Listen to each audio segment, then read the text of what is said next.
یا تو جنگ کرتے رہو گے یا وہ اسلام لے آئیں گے. اگر تم حکم مانو گے تو اللہ تم کو اچھا بدلہ دے گا، اور اگر منہ پھیر لو گے تو جیسے پہلی دفعہ پھیرا تھا تم کو بری تکلیف کی سزا دے گا.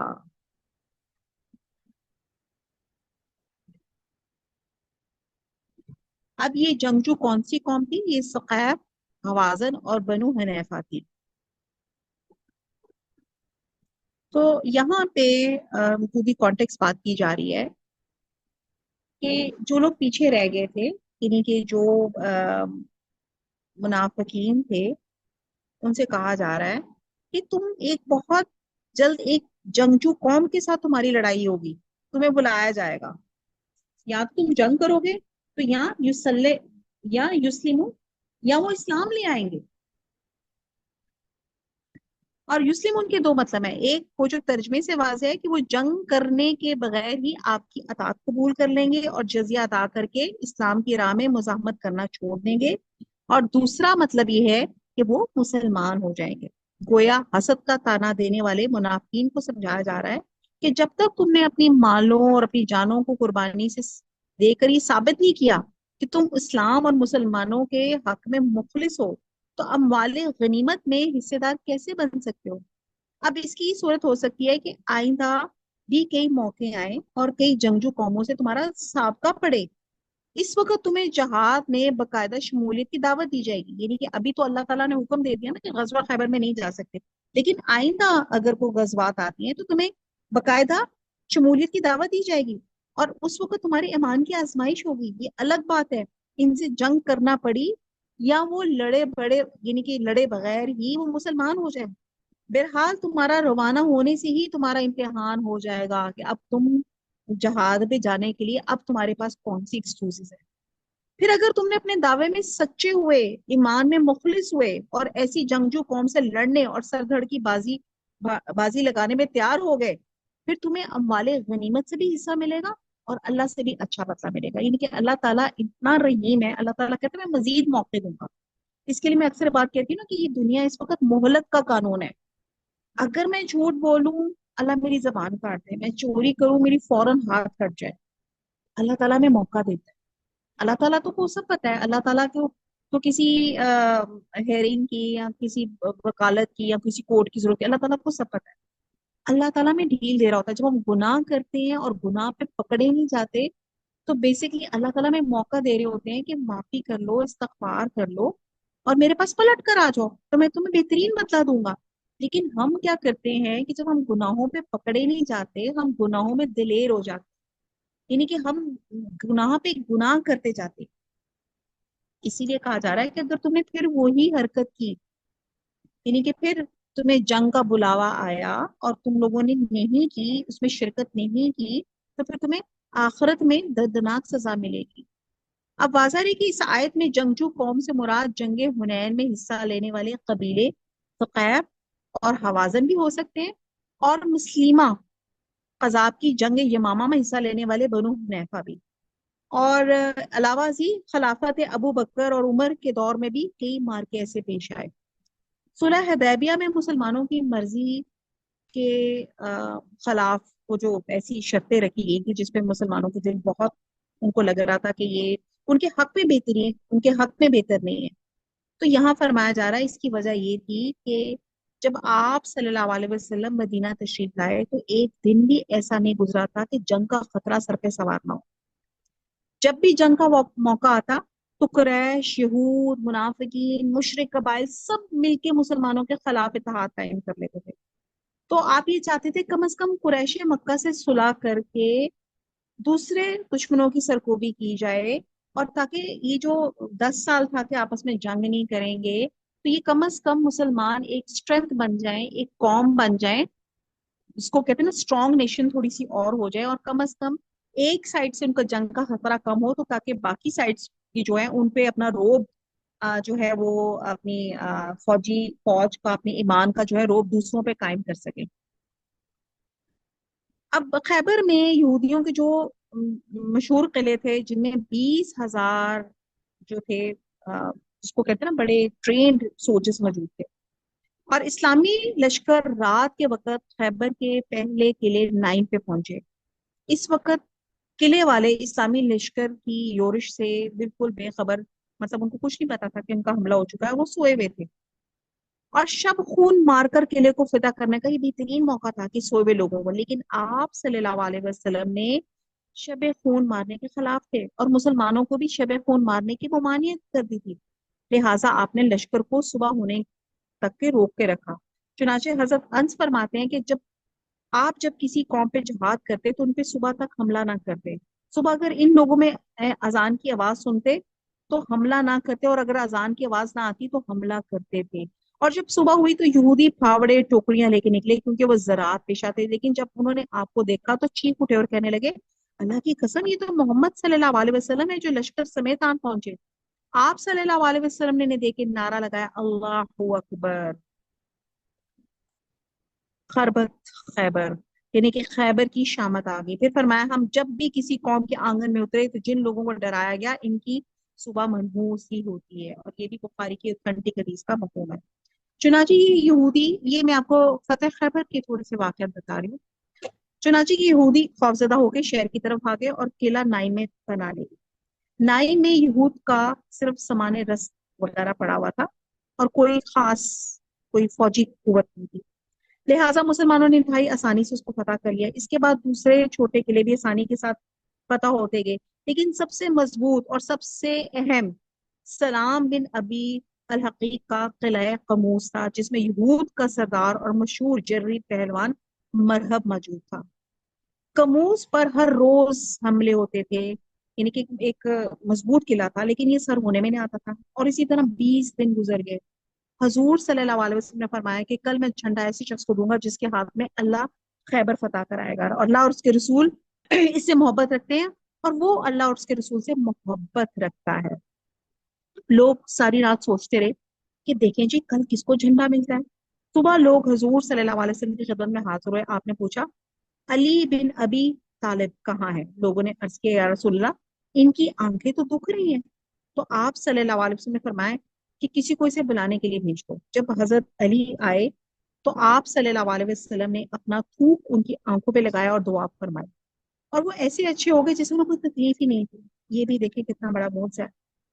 آپ صلی اللہ علیہ وسلم نے جھنڈا ان کے حوالے کیا اور انہوں نے عرض کیا یا رسول اللہ کیا میں ان سے اس وقت تک لڑتا رہوں جب تک وہ ہماری طرف مسلمان نہ ہو جائیں؟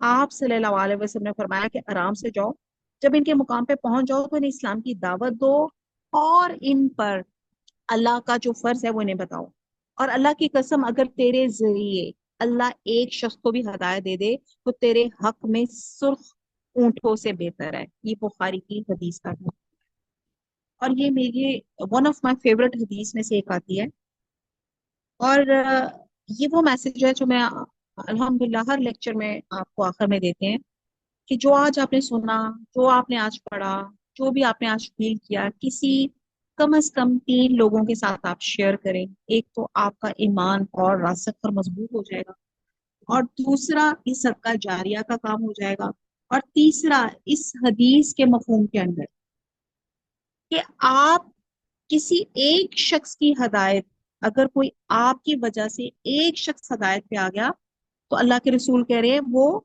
سرخ اونٹوں سے بہتر ہے، اور ایک اور حدیث کا کہیں مفہوم ہے کہ 70 سرخ اونٹوں سے بہتر ہے۔ تو آپ سوچیں کہ سرخ اونٹ اس زمانے میں سب سے بیسٹ، جس کو کہتے ہیں نا بیسٹ اونٹ ہوا کرتے تھے، جیسے آپ، اور اونٹ کیا تھے؟ ان کی ٹرانسپورٹ کا ذریعہ تھے، سمجھ لیں رولز رائٹس تھے۔ ہم جب پڑھے تھے تو ہماری ٹیچر نے ہمیں یہ سمجھایا تھا کہ بھائی وہ اونٹ نہ سمجھے، وہ سمجھیں کہ اس وقت جو بیسٹ آپ کے پاس آٹومیٹ، آپ کے پاس بہترین جو گاڑی ہے نا اس کو تصور لے کر آئے۔ اب تو رولز رائس بھی پیچھے رہ گئی، اللہ جانے پتہ نہیں کون کون سی گاڑیاں آ گئی۔ تو آپ سوچیں کہ وہ بہترین سب سے مہنگی ٹرانسپورٹ ہے، یعنی کہ اگر آپ کی وجہ سے کوئی ایک شخص اس کے عمل میں تھوڑا سا بھی بہتری آتی ہے تو سمجھے کہ آپ کو 70 رولز رائس مل گئی، یا اللہ سبحانہ تعالیٰ نے اندازن پتہ نہیں کیا کیا۔ میں تو اللہ تعالیٰ کی وہ ہے، اللہ تعالیٰ جس کو چاہے نوازے، اور اللہ تعالیٰ ہے کہ کتنا ملٹی پلائی کر کے اس انسان کو دے اس کی نیت اور اس کے خلوص کی وجہ سے۔ تو اسی لیے پلیز اس قرآن کے میسج کو کسی کو فارورڈ کرنا، اس کو حقیر نہ سمجھا کریں، اس کو یہ نہ سوچو کر یہ کیا کنٹریبیوشن ہے، یہ بہت بڑی کنٹریبیوشن ہے. کسی کو بلانا، یا آپ نے کوئی بھی لیکچر میں سے کوئی بات سمجھی اور کسی کو بتائی، چاہے وہ آپ کے ہسبینڈ ہے، چاہے آپ کی بہن ہے، چاہے سہیلی ہے، چاہے آپ کے بچے ہیں، آپ نے اس بات کو ٹرانسفر کیا علم کو. علم ٹرانسفر کرنے سے بڑھتا ہے اور آپ کے اپنے علم میں اضافہ ہوتا ہے. تو آپ سوچیں کہ کتنی زیادہ آپ یہ ہوتی ہے، اس کو کہتے ہیں صدقہ جاریہ کی چین. اور اللہ تعالیٰ ہمیں آپ سب کو توفیق عطا فرمائے کہ ہم اس چین کا حصہ بن سکیں. اور اسی پہ پھر میری دل سے دعا ہے، اللہ تعالیٰ ہمیں ہمارے والدین کے لیے صدقہ جاریہ اور ہماری اولاد کو ہمارے لیے صدقہ جاریہ بننے کی توفیق عطا فرمائے. آمین ثم آمین. ایک اور روایت میں ہے کہ حضرت عمر فرمایا کرتے ہیں کہ مجھے کسی منصب یا عہدے کی آرزو پیدا نہیں ہوئی، لیکن اس رات میرے دل میں ایک خواہش مچل رہی تھی کہ کاش میرا نام پکارا جائے. یہ بھی مسلم کی اوتھینٹک حدیث کا مطلب ہے. چنانچہ یہ بڑی مزیدار ہم لوگوں نے بچپن میں کہانی سنی ہوئی ہے کہ حضرت علی فوج لے کے قلعہ پہ حملہ آور ہوئے تو آپ کے مقابلے کے لیے یہودی سالار مذہب مقابلے کو نکلی، اور اس نے میدان میں اتر کے 3 مصروں کا ایک شعر پڑھا: قد علمت خیبر انی مرحب، یعنی کہ سارا خیبر جانتا ہے میں مرحب ہوں. شاک صلاحی بطلو مجرب، ہتھیار بند ہوں اور اس وقت آزمودہ کار پہلوان ثابت ہوتا ہوں. ازل حروب اقبالت تلحب، جب لڑائیاں شعلے اڑانے لگتی ہیں. اس کے جواب میں حضرت علی نے بھی 3 مصرے پڑھے: انا الذی سمتنی امی حیدرہ، میں وہ ہوں جس کا میری ماں نے شیر نام رکھا تھا. کلیسا غاباتن، میں جنگلوں کی شیر کی طرح ہوں جس کو دیکھوں سب ڈر جائیں. اوفیہم بسا کیلا سندرہ، اور میں اینٹ کا جواب پتھر سے دیا کرتا ہوں. اور جب حضرت علی نے مرحب کے سر پر ایک ایسی کاری ضرور لگائی جس کا اس کا تمام کام تمام ہو گیا، تو اللہ تعالیٰ نے حضرت علی کے ہاتھ پر فتح دی. یہ بھی مسلم کی اوتھینٹک حدیث کا مطلب ہے. مرحب کے بعد ان کے بھائی یاسر میدان میں اترے تو سیدنا زبیر نے اسے ڈھیر کر دیا. اس پر یہودیوں کی ہمت ٹوٹ گئی اور قلعہ فتح ہوتا گیا. اور اس مارکہ خیبر میں کہتے ہیں کہ 93 یہودی جو تھے مارے گئے اور 20 مجاہدین شہید ہوئے.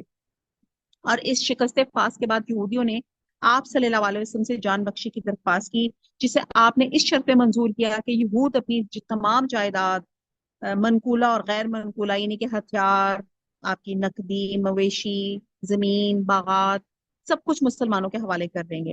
اور اگر انہوں نے جائیداد کا عطا پتہ بتانے میں کچھ پسو پیش کیا تو معاہدہ ختم اور مسلمانوں کو انہیں قتل کرنے اور جلا وطن کرنے کا حق ہوگا.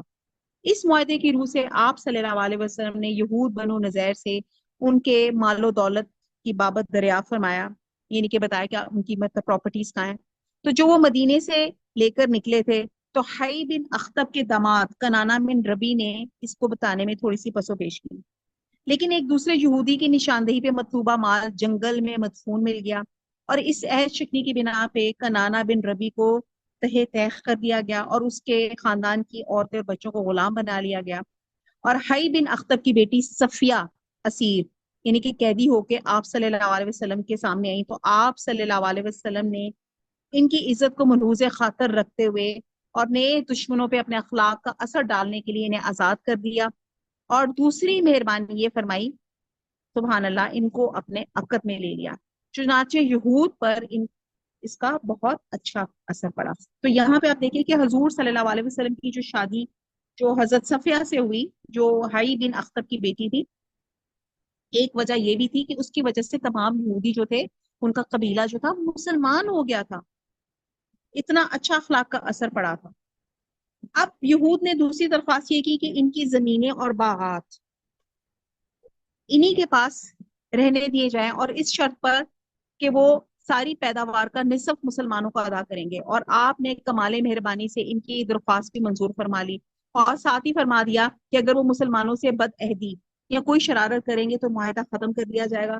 چنانچہ جب فصل تیار ہوئی تو عبداللہ بن روا کو بھیجتے جو پیداوار کو 2 حصوں میں تقسیم کرتے، پھر یہود کو اختیار دیتے کہ کون سا حصہ تم چاہو تو وہ لے لو. اور یہودیوں نے اس فیاضانہ عدل کا بھی اثر لیتے ہوئے کہا کہ زمین اور آسمان پہ ایسے ہی عدل قائم ہے، یعنی کہ اتنے مسلمان اتنے عادل ہیں. اور آپ صلی اللہ علیہ وسلم کی اس فیاضانہ سلوک کے باوجود یہود کا خبث باطن ختم نہ ہوا. یہ بڑے غور سے سنیں. خیبر میں قیام کے دوران سلام ایک یہودی تھا، اس کی بیوی تھی زینب بنت حارث. اس نے آپ کی دعوت کی درخواست کی جسے آپ صلی اللہ علیہ وسلم نے قبول فرما لیا. یہ دراصل سب یہود کی ملی بھگت تھے، انہوں نے ایک سازش تیار کی تھی اور آپ کے کھانے میں زہر ملا کے ہلاک کر دیا جائے کہ آپ، یہی ان کی سازش تھی. چنانچہ زینب نے آپ صلی اللہ علیہ وسلم سے پوچھا آپ کون سا گوشت پسند فرماتے ہیں؟ آپ صلی اللہ علیہ وسلم نے فرمایا دستی کا. آپ صلی اللہ علیہ وسلم چند صحابہ کے ساتھ دعوت پر آیا، لیکن پہلا لقمہ ابھی حلق سے اترا ہی تھا کہ آپ صلی اللہ علیہ وسلم کو معلوم ہو گیا کہ اس میں زہر ملایا گیا. آپ نے کھانے سے رک گئے، لیکن ایک صحابی بشیر بن برا 2-4 لقمے کھا چکے تھے اور وہ جانبر نہ ہو سکے. اس موقع پہ اگر کوئی اور فاتح ہوتا تو سب یہودیوں کو تہے تیقنی کے مار ڈالتا. آپ صلی اللہ علیہ وسلم نے زینب سے پوچھا کہ تو اس نے اعتراف جرم کر لیا اور بتایا کہ اس سازش میں سب یہود ملوث ہیں. آپ صلی اللہ علیہ وسلم نے یہود کو بلا کر پوچھا تو انہوں نے بھی اعتراف کر لیا، یعنی کہ کنفیشن کر لیا اس جرم کا. تو آپ صلی اللہ علیہ وسلم نے ان سے پوچھا تم نے ایسا کیوں کیا؟ تو کہنے لگے اس لیے کیا کہ اگر آپ سچے نبی ہیں تو زہر آپ پہ اثر نہیں کرے گا، اور جھوٹے ہیں تو آپ سے ہماری جان چھوٹ جائے گی. آپ صلی اللہ علیہ وسلم مجسمہ رحمت تھے، لہٰذا آپ نے ان سب کا قصور معاف کیا. فقط بشیر بن برا کے قصاص میں زینب بنت حارث کو قتل کرنے کا حکم دیا. اب یہ جو میں نے پورا واقعہ بتایا یہ بخاری کی اوتھینٹک حدیث کا ایک مفہوم ہے جو میں نے آپ کے ساتھ ڈسکس کیا. میری کوشش ہوتی ہے کہ اپنے الفاظ سے زیادہ وہ ویسے ڈسکس کروں جو اوتھینٹک احادیث سے ہمارے تک پہنچی ہے. بہرحال مجھے اور آپ کو بتائیں کہ ہمارے تو یہاں پہ اگر کھانا ٹھنڈا ہی کوئی مہمان کو دے دیا جائے تو مہمان 100 باتیں سنائے کہ کیا مجھے کھانا دے دیا، میری مہمان نوازی نہیں کی. اور یہاں پہ آپ دیکھیں کہ ایک زہر آلودہ کھانا کھانے کے باوجود بھی آپ نے ان سب کو کچھ بھی نہیں کہا، آپ نے ان سب کو معاف کر دیا سوائے اس عورت کے جس کی وجہ سے ایک جو کہ صحابی کی شہید ہو گئے تھے. اب خیبر کے معاملات سے فارغ ہو کے 7 ہجری میں آپ نے فدق کی طرف توجہ فرمائی کیونکہ یہ لوگ بھی جنگ پہ تلے بیٹھے تھے. یہاں صرف ایک دن جنگ ہوئی اور دوسرے دن صبح ہی مجاہدین اسلام نے ان پہ فتح پا لی اور ان سے اہل خیبر کی شرائط پہ مصالحت ہو گئی. اور تیمہ کے یہود کو ان فتوحات کی خبر ملی تو انہوں نے خود ہی جزیہ کی شرط پہ صلح کر لی اور خیبر وغیرہ کی فتح سے یہود کا دم خم بالکل ختم ہو گیا. جب قریش مکہ کو خبر ملی انہیں سخت صدمہ ہوا کیونکہ ان کا ایک مضبوط بازو کٹ گیا تھا. اب وہ مسلمانوں کے مقابلے میں تنہا رہ گئے.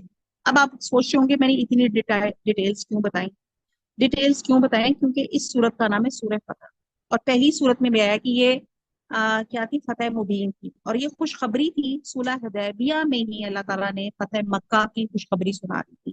اب یہ ایک کڑیاں تھیں کہ اللہ تعالیٰ نے پہلے تو مکہ کے ساتھ جو انہوں نے صلح کی تھی جس کی وجہ سے جنگ ایک تو رک گئی تھی، اور اس کے بعد اللہ اور ان کے جو مومنین تھے اس کو کہتے ہیں نا اکوپٹ ہو کے انہوں نے دوسری جگہ توجہ دی اور اپنی ریاست اور اپنا جو تھا نا ایک روب اور یہودیوں پہ خیبر پہ ڈالا. اور غزوہ خیبر میں کچھ لڑائی کے بعد اموال غنیمت حاصل ہوئے اور کچھ بے لڑے بھی حاصل ہو گئے. مال کثیر اور باغات مسلمانوں کے ہاتھوں لگے حتیٰ کہ مسلمانوں کی معاشی حالت بہتر ہوگی. اب آپ کو پوائنٹ سمجھ آیا کہ اس وقت کیوں صلح کی گئی تھی. اور مہاجرین نے انصار کو وہ باغات واپس کر دیے جو سلسلہ مواخات کے ذریعے مہاجرین نے بطور شراکت انصار سے لیے گئے تھے. یعنی کہ آپ کو پتہ ہی ہوگا جب مہاجر ہجرت کر کے مکہ سے مدینہ آئے تھے تو انصار نے اپنے آدھے باغات ان کو دے دیے تھے، اپنی آدھی پراپرٹیز دے دی تھی. تو اس غزوہ خیبر میں انہی مجاہدین کو شریک کیا گیا تھا جو غزوہ حدیبیہ میں آپ کے ہمراہ تھے اور خون پر بیعت کی تھی، اور انہی میں یہ مال غنیمت تقسیم بھی ہوا تھا. ان اموال میں حبشہ سے ہجرت کر کے مدینہ پہنچنے والے مہاجرین کو شریک کر لیا گیا تھا جو عین اموال غنیمت کی تقسیم کے موقع پہ پہنچے تھے.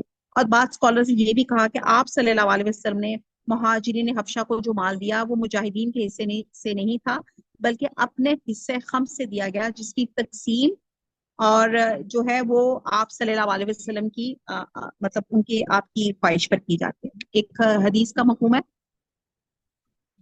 حضرت موسیٰ کہتے ہیں کہ ہم نے یمن میں سنا کہ آپ صلی اللہ علیہ وسلم مکہ سے ہجرت کر کے چلے گئے ہیں، تو میں اور میرے دو چھوٹے بھائی ابو بردہ اور ابو رحم بھی مدینہ کو ہجرت کی غرض سے نکلے. ہماری کل کے 52 یا 53 آدمی تھے، یعنی کہ 52 لوگ تھے جو کشتی پہ سوار تھے، اور وہ کشتی حبش کی طرف چلی گئی جہاں کا بادشاہ نجاشی تھا. وہاں ہم کو جعفر بن ابی طالب اور ان کے ساتھی ملے. جعفر نے کہا کہ رسول صلی اللہ علیہ وسلم نے ہم کو یہاں بھیجا اور فرمایا کہ یہیں ٹھہرو، تو تم بھی ہمارے ساتھ ٹھہرو. ہم کچھ عرصہ وہاں پہ رہے، پھر سب لوگ مل کر مدینہ آئے، اور اس وقت رسول صلی اللہ علیہ وسلم نے خیبر فتح کیا.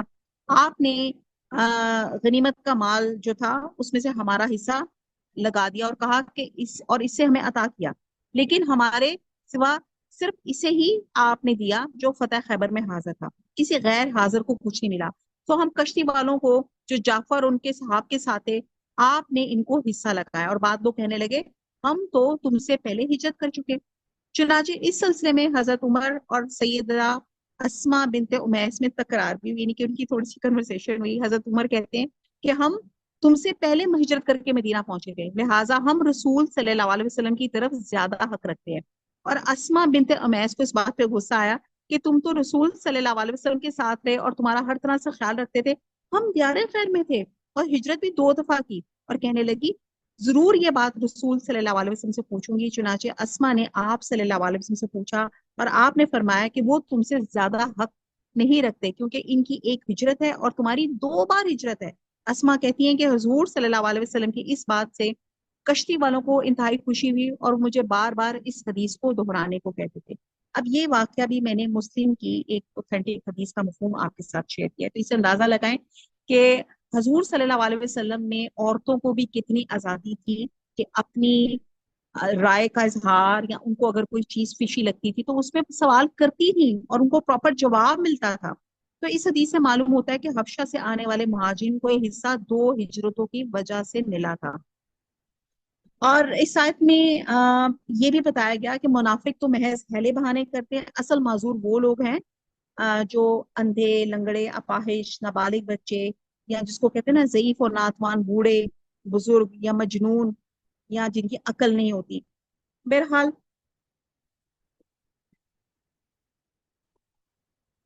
یا ایسے شخص جس کے والدین یا ان میں سے کوئی ایک بوڑھا ہو اور وہ اپنے بیٹے کی خدمت کا محتاج ہو، صرف ان کو یہاں پہ ایکسیپشن تھی کہ وہ جہاد پہ نہیں جا سکتے.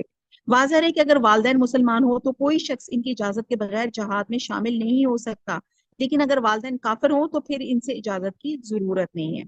اگرچہ یہ آیت اور اس کا حکم اللہ اور اس کے رسول کے سب فرما برداروں کو شامل ہے، تاہم یہاں سے مطلب یہ لیا جا سکتا ہے کہ اگر معذور لوگ بھی ہمت کر کے کسی طرح جہاد میں شرکت کریں تو ان کے لیے بہت بڑا اجر ہے. اور جو شخص امام وقت کے اعلان شمولیت اور کسی شرعی عذر کے نہ ہونے کے باوجود جہاد میں حصہ نہیں لیتا، اسے اللہ تعالیٰ سخت جو ہے سزا دیتے ہیں. الحمدللہ جی، آج ہمارا جو ہے کتنی آیات ہو گئی؟ 17 آیات ہو گئی الحمدللہ. 17 بھی ہوگی اور نصف سے پارا بھی ہو گیا الحمدللہ.